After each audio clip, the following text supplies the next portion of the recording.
If you have the hustle, the drive, the hunger, you're always going to find deals. You'll always find ways, right? This does not work without the relationships that you've built, right? I always, tell, I always have these conversations with my partners and everyone else, right?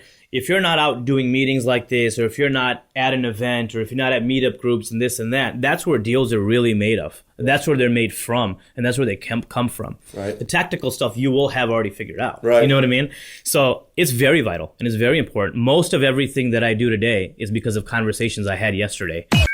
Welcome to the Accelerated Investor Podcast with Josh Cantwell. If you love entrepreneurship and investing in real estate, then you are in the right place. Josh is the CEO of Freeland Ventures Real Estate Private Equity and has personally invested in well over 500 properties all across the country. He's also made hundreds of private lender loans and owns over 1,000 units of apartments. Josh is an expert at raising private money for deals, and he prides himself on never having had a boss in his entire adult life. Josh and his team also mentor investors and entrepreneurs from all over the world. He doesn't dream about doing deals.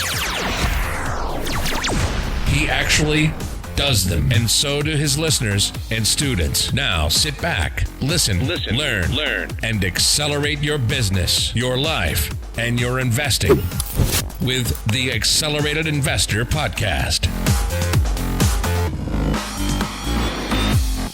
So hey guys, welcome back to Accelerated Investor. We're actually sitting here in my office with Sachin Patel, who I met about 6 months ago. Right. And instead of doing a traditional podcast, thought we'd just fire up the computers, the speakers, the mics, the cameras, and catch a lot of the conversation we're already having. Right. Catch it on camera for everyone else to really hear a little bit more about your journey. So we started talking just a few minutes ago before we fired the cameras up about growth, about your growth over the last couple years. So why don't you just talk about what you're working on right now? Yeah. For a minute to give our audience a little bit of feel of who you are, what you're doing, and then we'll back up and talk about your growth pattern and process over the last 4 years. Yeah. So this year you've accumulated well over 150 units just in the last 18 months or so, and you're working on a bunch of college stuff and college towns, multifamily.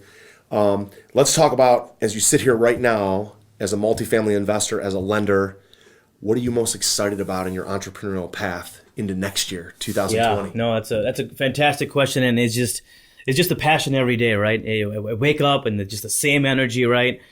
Today is always better than yesterday. You find a new appreciation for life, just meeting new people. Thank you for, talking today, and just kind of I love being around people, that are like-minded, right? Yeah. That just have this enthusiasm. But yeah, no, like you alluded to earlier, I got into real estate investing 4 years ago. Today, we're starting to really ramp up things, from where we were last year to this year, moving into the whole multifamily world and getting into apartment buildings. That's been our main focus this year, is getting into multifamily. So we'll obviously touch base on how we got there, because I was scared as heck to get into the multifamily world, but everybody's got to make that jump, right?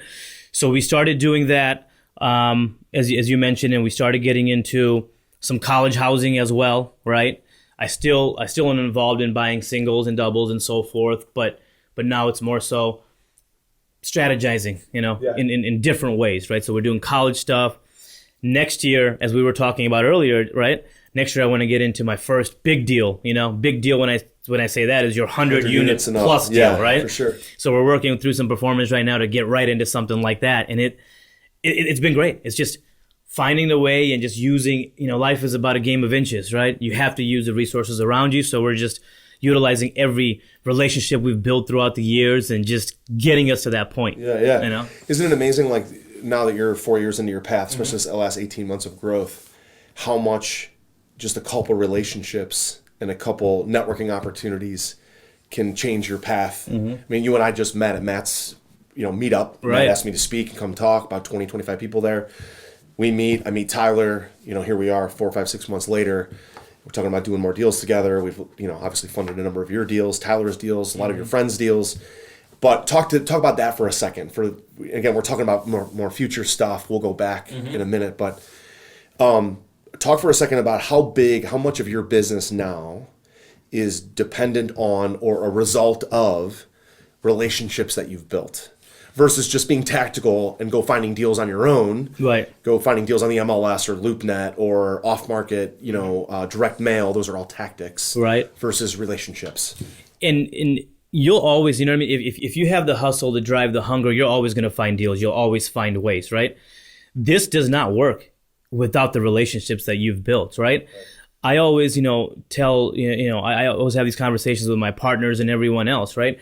If you're not out doing meetings like this, or if you're not at an event, or if you're not at meetup groups and this and that, that's where deals are really made of. That's where they're made from, and that's where they come from. Right. The tactical stuff you will have already figured out. Right. You know what I mean?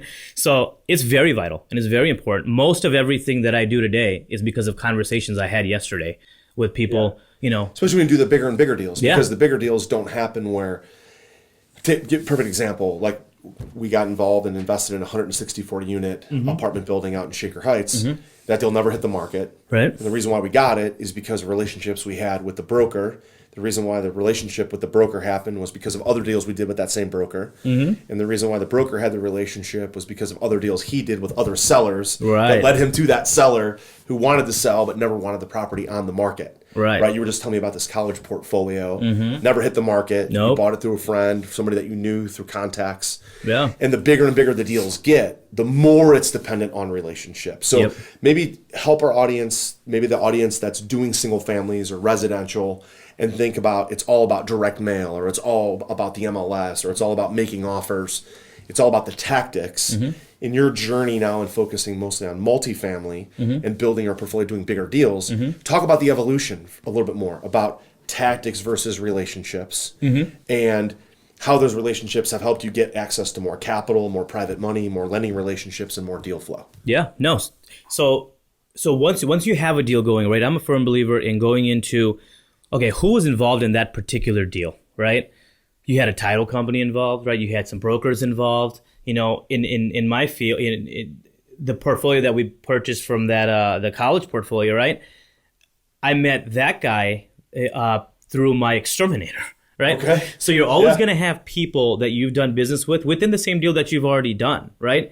Continue to have the relationship with those people as well, and see who they know, right? Talk to them a little bit more. Talk to them about, this is what I do, this is my future, this is my plan, and it just starts to snowball, from that point on, because my exterminator introduced me to the seller for the college portfolio that I bought. I met with him. He introduced me to 12 of his wealth guys because he owns a wealth management companies. I pitched in front of them about everything that I'm doing. Well, guess what? They're like, hey, when you have a deal, when you have something going, please let us know. We would love to get into the real estate world. See how it all happened? It all happened with that one deal.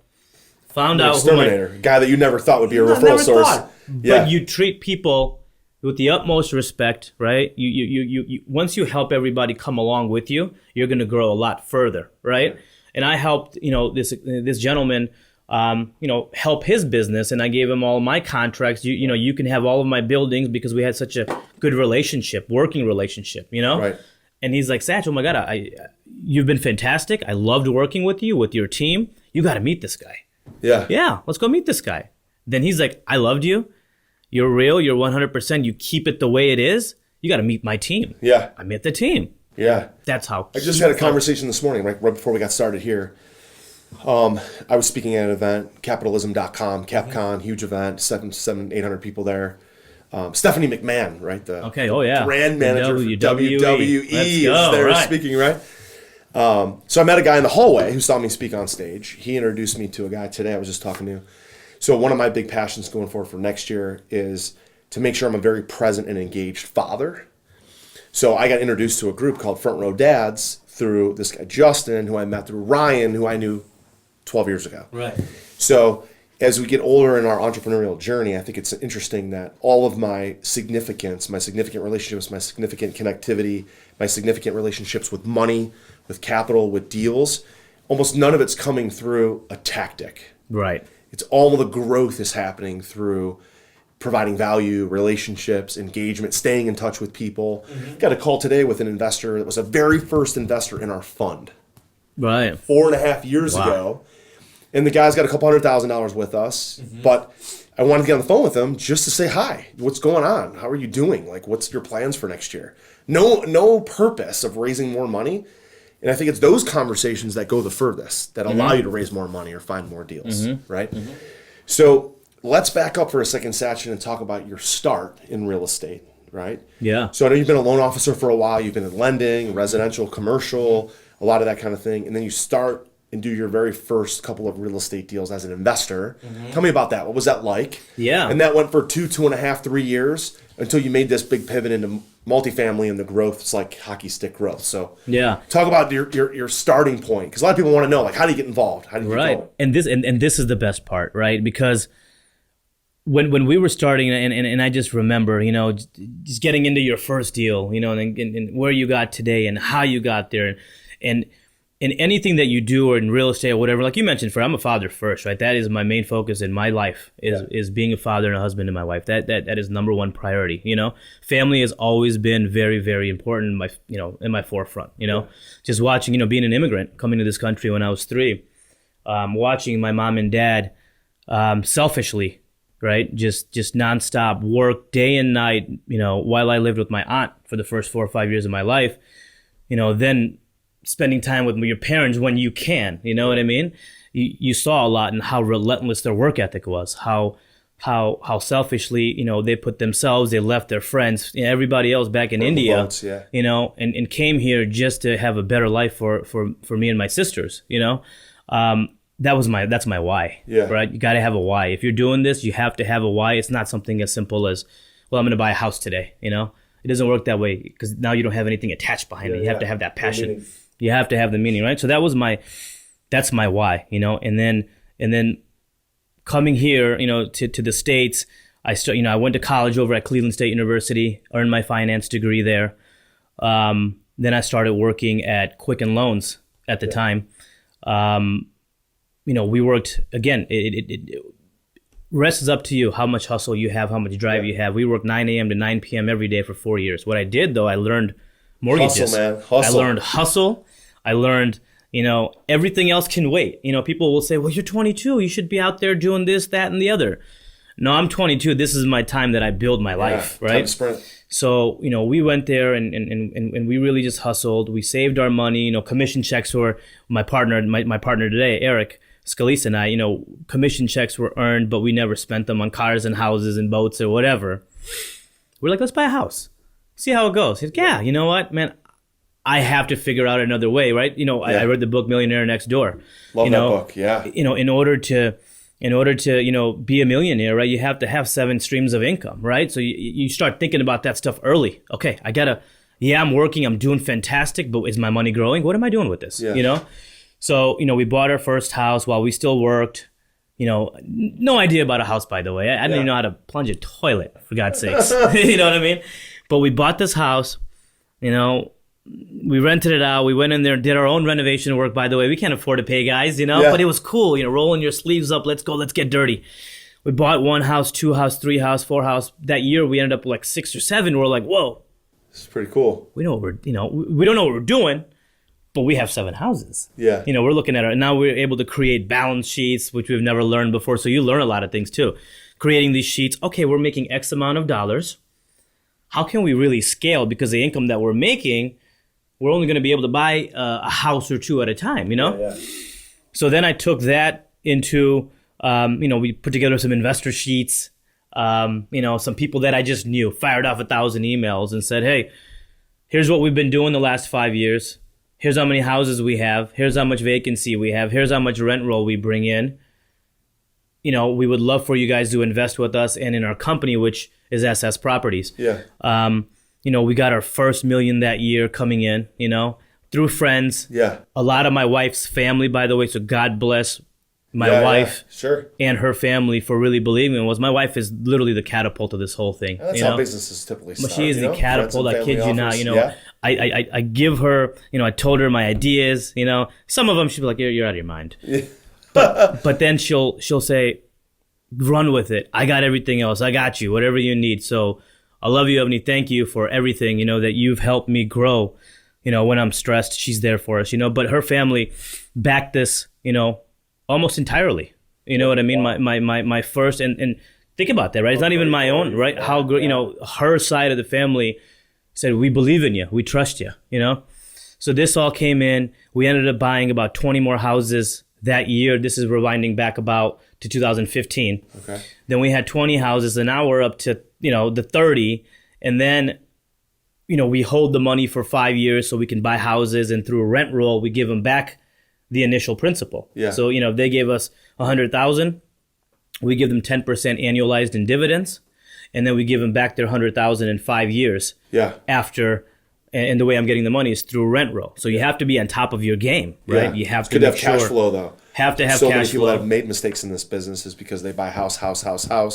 Now they've got expense, mortgage payments to make, and no cash flow. And no cash flow. Love the fact that you went in knowing I got to have cash flow to pay the bills. That's how you build real wealth anyway. Right. That's how you get through recessions. Right. And anybody that I've seen in this business that's gotten in trouble, and I've seen many people get in trouble, why? No cash flow. You learned that young. Whether you knew you were doing it right or not, Right. you did it right. We just learned it the right way. Yeah. My dad always told me that the less debt you have, the better. You know? So just try to have that mentality, but, leverage is a whole nother thing, right?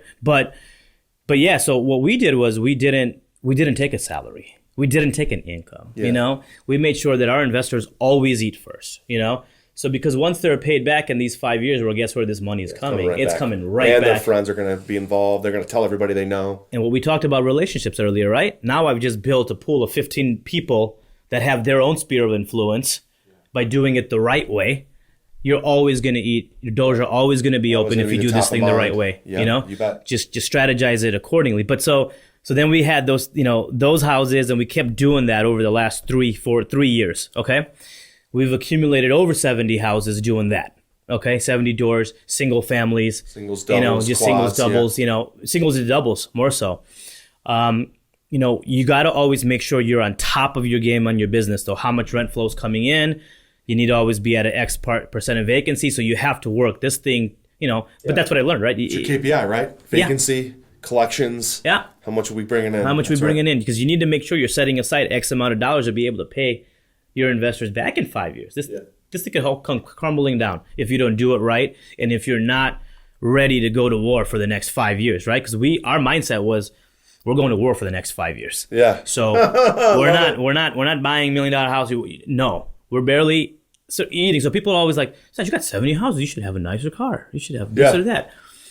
Only if you understood. Plenty of time for it'll come eventually, right? Money and numbers follow. They never ever lead, right?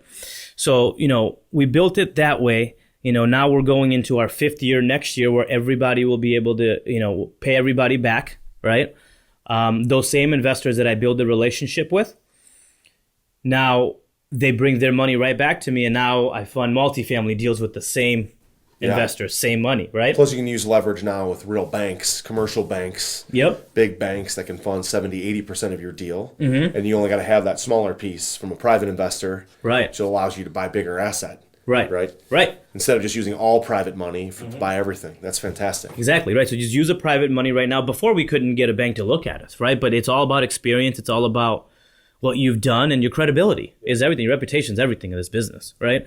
So it's what you bring in. So now we have, banks and Freeland, Ventures for being an absolutely amazing partner for us, as they've helped us fund some of our stuff as well. And you guys have been fantastic, just from start to finish. So you guys have been great doing that. But yeah. In my newest real estate investing book, The Flip System, you'll learn the proven secrets and strategies that I've used to be a successful real estate investor. You'll also hear the story of my journey from quitting my job to doing over 2,000 units of apartments. The Flip System is now available for a limited time, and you can grab your free copy at getflipsystem.com/podcast. You'll learn the same proven principles and secrets and investing strategies that I used to quit my job and pursue a life of financial freedom. In this book, I'm sharing exactly how I was able to personally close over 750 profitable real estate deals, make over 400 private lender loans, raise over $30 million, and acquire over 2,000 units of cash flowing apartments. Get my newest book now for free at getflipsystem.com/podcast. That's getflipsystem.com/podcast.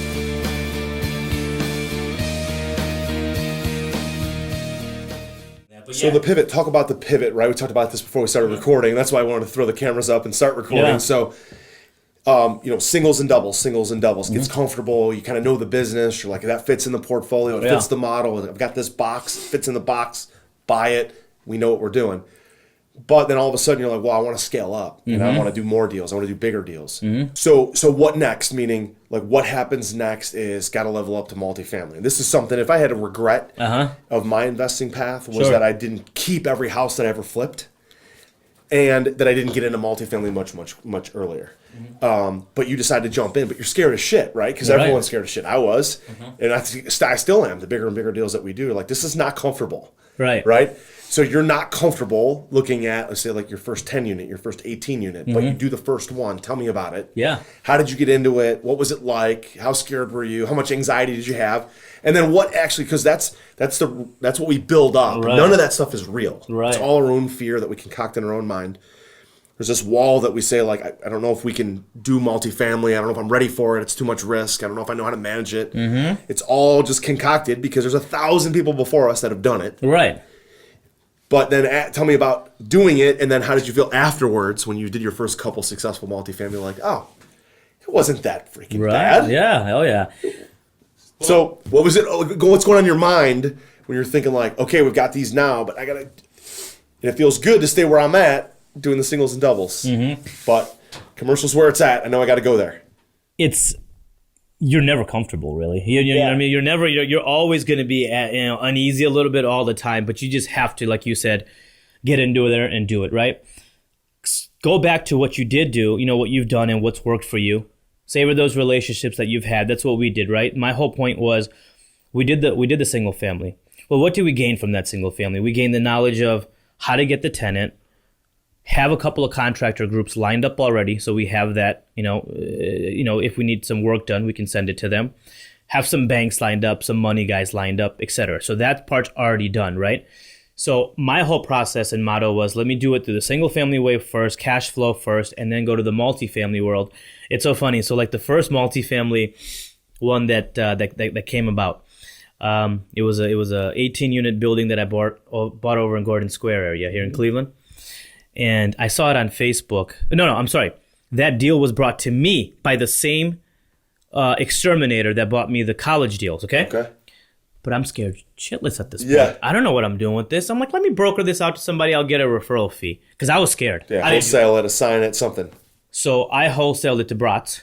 Okay. Right? So I not even wholesale. I just said, here's a referral. They pay you your little broker fee. Cool. I'm like, I should have bought that damn building. Yeah. So what did I do? I bought it back off of Brats. Did you really? Okay. For $100,000 more. Okay. Than what I would have got it for. Got it. The value or the lesson. Did he do something to it before you bought it back? I hope he put some improvements into it or something. Tim, I don't know. I'm kidding. Yeah. He did. He put some tenants in there and did some renovations and so forth. Okay.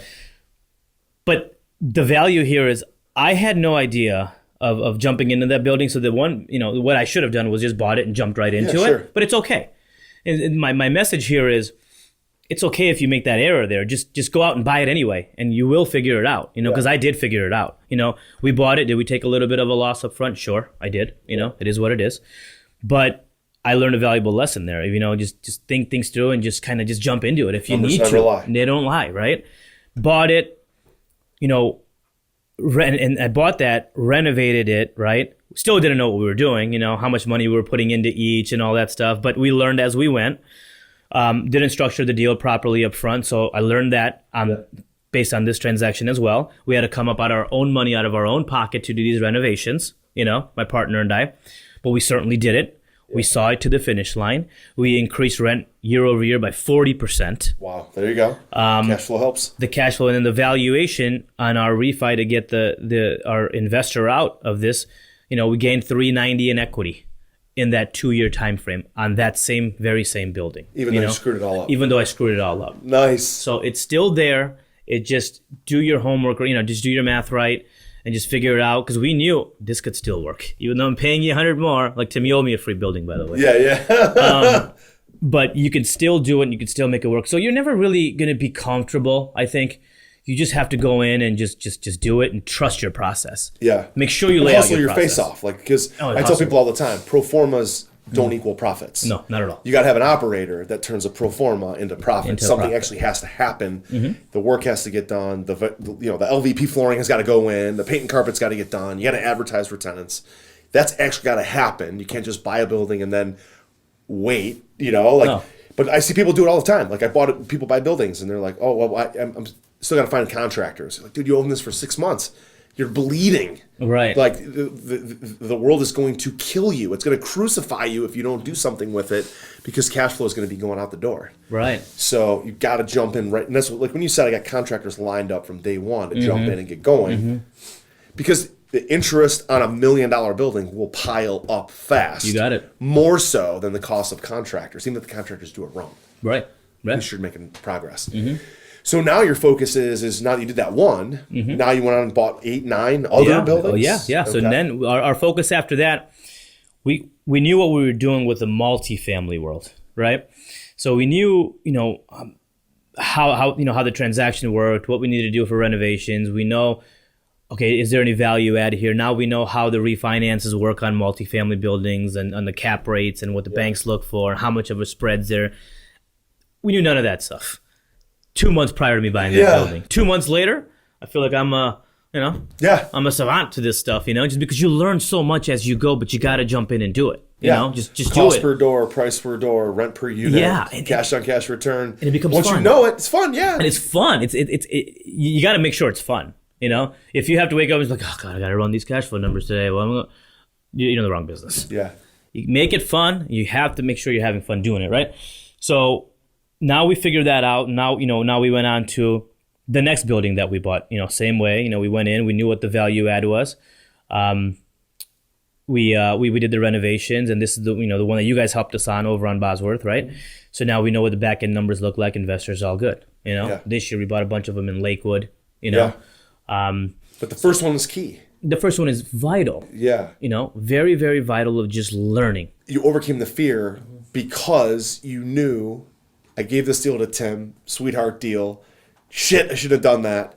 Took it back, right?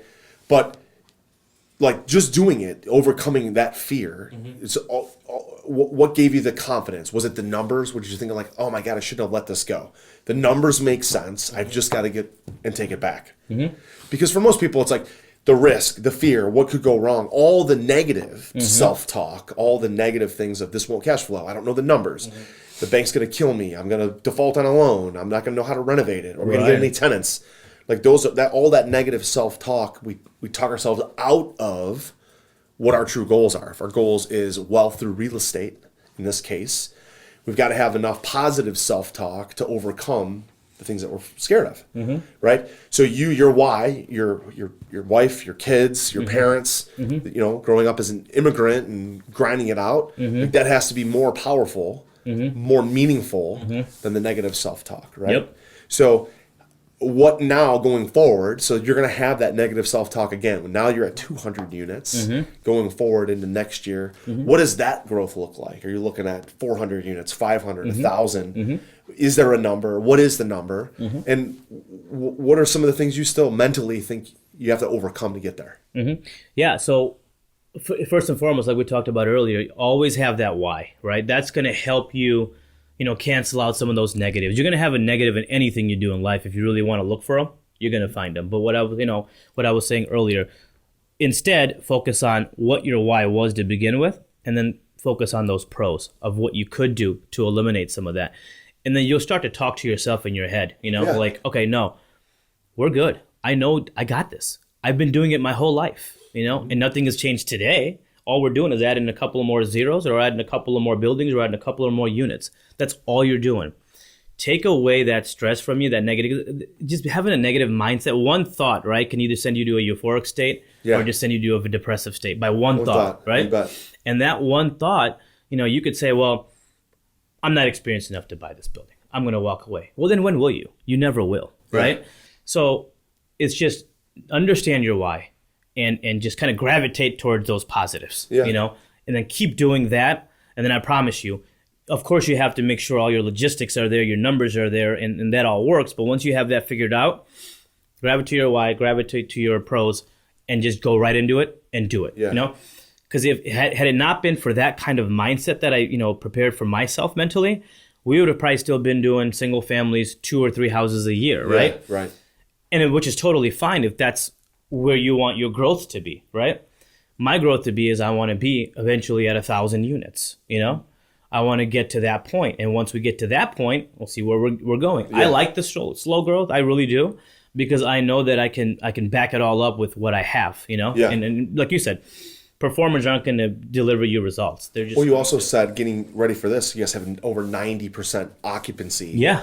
For like the life of your portfolio. Right. That's where slow growth makes a lot of sense. In that if I went and bought a 500 unit building, didn't know what to do with it, or was buying a lot of small buildings too fast, you might have a 70% occupancy. Then you're barely breaking even on your cash flow. Right. So growing and making sure that building is stabilized, then buying the next one, making sure that building is stabilized, the next one. Because you're going to be married to these assets the rest of your life. Right. That's what long-term real estate wealth is all about, is owning the asset long-term. Right. So it's like, you want to have a child and then ignore the child and think like, why isn't this child the most amazing, beautiful, happy child ever? Right. It's not going to work. Right. You have to babysit the child, right? Nurture, love, all the time, every day. Cultivate the relationships. Is no different. No. It's no different. You're building a relationship with your apartment building as you are your kids, That's right? That's right. So you need that, right?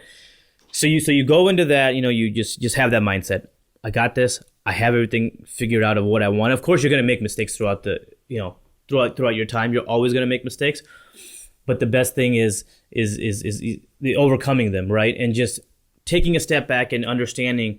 It could be really easy. Like, for instance, the other day we had 4 people leaving one of my buildings. Like, boom, boom, boom, boom. I had no idea, and they were just like, "Hey, maybe they had a meeting together or something." I don't know what they were doing, but I went there and I'm like, "Oh my god!" Now I'm at 4 vacancies. I never have this kind of vacancies, I could have easily been like kicking, screaming, or what have you. But no, take a second.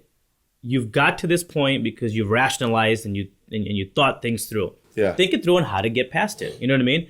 And you'll be better off for it. I heard a great quote when I was at Tony Robbins last week, and he really resonated with me. He said, "What if every experience was a gift? What if every experience was a gift?" Right? So when you have 4 people move out, or you have a building that's vandalized, or you have a contractor that steals some money. Not that those are good things. Everyone associates those with, oh man, more vacancy.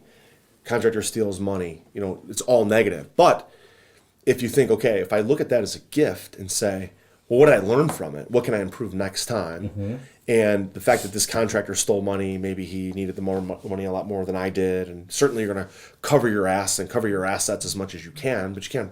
Business is a risk. Right. All business has some risk. And so you can't eliminate all the risk all the time. But if every experience you look at as a gift and you appreciate that and say, like, what can I do with this? What did I learn from it? How can I make a better portfolio or do something better for my wife and kids and have something better next time? Every experience is a gift. Right. And by taking that approach, it's like, well, I don't want negative experiences, but when I have one, it's not really a negative experience. It's a gift. Right. So I want to kind of wrap up with this. So help me understand couple questions I like to ask guests on a regular basis. So who do you think's been the most impactful relationship, person, entrepreneur, mentor that you've ever had in your life, and why? That's a good one. So a good friend of mine, his name is Gusti Molnar. So he has his own development company here, Gustav Development. He and I went to high school together. He and I went to Cleveland State together. We were on the finance team. But he would constantly push me every single day, even since we were in school together. All right, this isn't enough, right? Get to this point. At that time, I was working at a local bank while I was doing my internship at school. And I could have easily went out and got a $50,000, $60,000 desk job and coasted with my life, right? Yeah. He's like, dude, you're way better than that. You're a type A personality. He was working at Quicken at the time. He's like, come here, let's just see what you can do, Yeah. And ever since there, we've been in each other's ears, right? All the time. Yeah. Hey, do it better. Hey, what are you doing? So every deal that I go through, I talk to him about. This is the deal that I'm doing, because he'll give me the candid information, or he'll give me the candid, responses, and vice versa, me to him. If he's and he does some pretty big development out in Cleveland, very high end condominiums and so forth. And he doesn't understand this world as well, right, as he does the other world, but yet he'll still take the time out and just help me, go through numbers and see if it's a good buy, things like that. And then I help him do the same thing, for each other's lives, whether it's in real estate, our families, our children, our friends, whatever it is. Yeah. So I can say one of the guys, has been the most influential of me getting to where I am to this point. And then throughout the years, of course, we build relationships as we go. And now you just kind of have a whole team behind you, Yeah. hand in hand with my wife and my kids and my family. And kind of like, I think it was like a big unity thing with the holding hands. And when you got an army behind you, it's so much better. Go to battle together. It's awesome. It's great. Love it. How about in your entrepreneurial journey? Is there a moment, a thing, an experience that you had in your entrepreneurial journey really the last 4 years that you think was the most impactful? Yeah. So with our portfolio, as I was telling you, we've always been at 90% occupancy since my partner and I were at the helm, okay? The biggest thing to kind of, this year, I'd probably say between February and August, okay? We kind of give some agents the responsibility to fill units.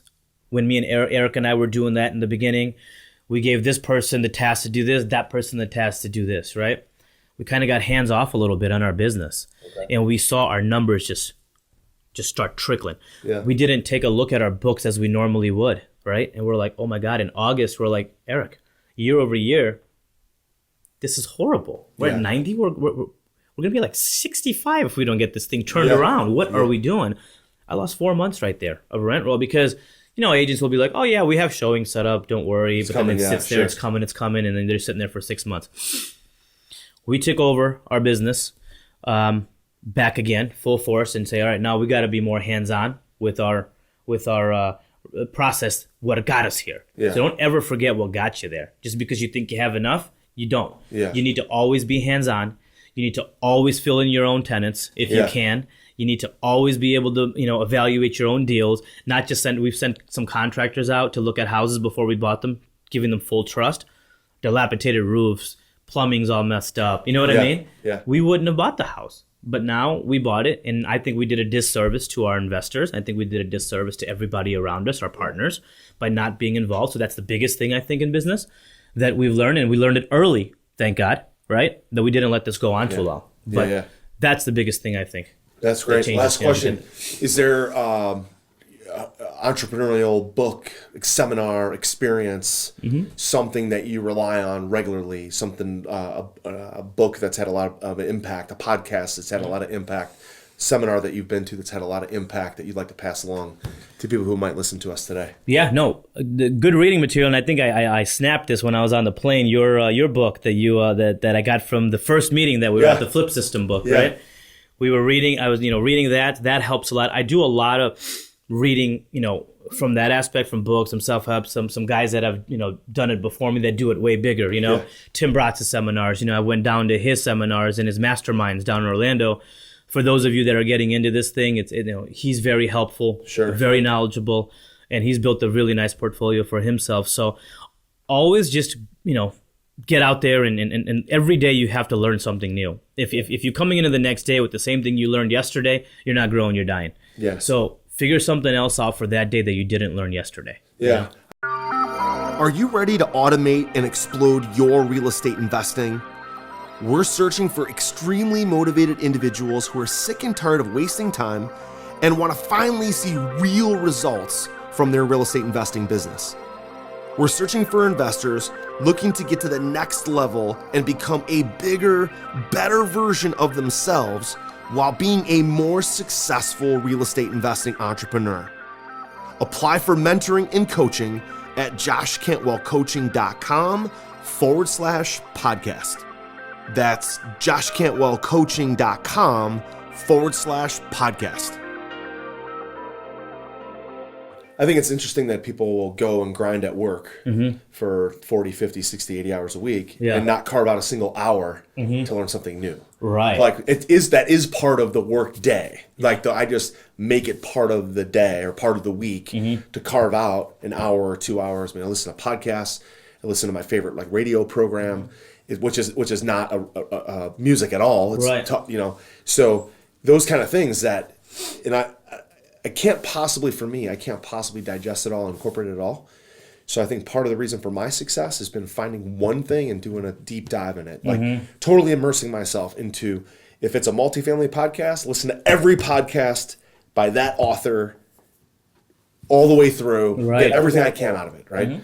If it's a self-development book or a self-development seminar, stick with that for 4 months, 6 months, a year. Stick with that for the long term. Get everything I can out of it, because I'd rather do a deep dive on one thing than do a shallow dive on 100, right? Instead of reading or listening to 10 podcasts, I listen to one all the time. Absolutely. Until I just totally beat that thing to a dead horse, sucked everything I can out of it, finish it up, and then move on to something else, right? Yeah, I think that's a huge part of what people need to do. Instead of, if they're going to listen to this podcast and 14 others, like, stop listening to my podcasts. Go do a deep dive on one of the 14. One of them, yeah. And then listen to everything you can, and then the next thing. And the time thing too, right? Josh, I always get, when do you listen? When you listen to a podcast, like you have kids and stuff like that. Well, what do you do on your drive in? Oh man, how about the Browns yesterday? They scored this. Yeah, okay, that 45 minutes that you learn to guys just babble about how horrible Freddie Kitchens is, right? What did you learn from that? The Browns stink. Is that what you learned? And who's getting fired next? Put the podcast on. Listen to it in your car on the 45. You have a half hour there, a half hour back from your drive to work. If you're in the gym, I understand if you need music to pump you up, great. This pumps me up. Yeah. Listening into some like tax incentives, like, hey, how can I save some money on my taxes by doing that? I just, whatever time that I get that you would be, that you're sitting, idle, do this. Think about, what resonated with me, Sachin, is if you listen to podcasts in your car, or seminar in your car, or something like that, 1 hour a day. Right. For the whole year. 365 hours. Oh. You just gained back 10 weeks of work. Right, think about that. If your average work week is 35 hours a week, 40, 10 weeks of work time that you've done with self-development, learning something new. That's all it takes. That's all it is. Got to have self-development. Self-development is absolute key, in your growth. Education is absolute key in your growth, So that's what I say. Keep the education, keep the passion, keep the energy, keep the hustle, and everything else will follow. It's going to work. It always works. Just, have that right mindset. Fantastic. And just go kill it. So, hey, Sachin, if any of our listeners want to reach out, connect with you, do a deal with you, joint venture with you, wholesale you a deal, become a private investor, what's the best place to reach out? Phone number, email, website, what's the best place? Thanks, Josh. I appreciate that. And we're working on on our website here this year. Next year, I'll have some more information on that. But for right now, whatever it is, whether you need help in home lending, I'm also a mortgage loan officer, right? Yeah. I can help you in the home lending world. I buy apartment buildings, I buy houses, so wholesale deals, whatever, anything, or even if you just want to talk through, what you guys saw on the podcast today, of anything that I can help you with at all. My email is spatel, so it's SPATEL @libertyhm.com. So spatel @libertyhm.com. And my phone number is 440-915-8758. You've been listening to Josh Cantwell and the Accelerated Investor Podcast. Leave a comment on our iTunes channel and let us know what you want to learn next or who you'd like Josh to interview. While you're there, give us a 5-star rating and make sure to subscribe so you can be the first to hear new episodes. Follow Josh Cantwell and his companies, Strategic Real Estate Coach and Freeland Ventures, on all social media platforms now, and stay up to date on new training and investment opportunities. To start your journey toward the lifestyle you've always dreamed of, apply for coaching at joshcantwellcoaching.com.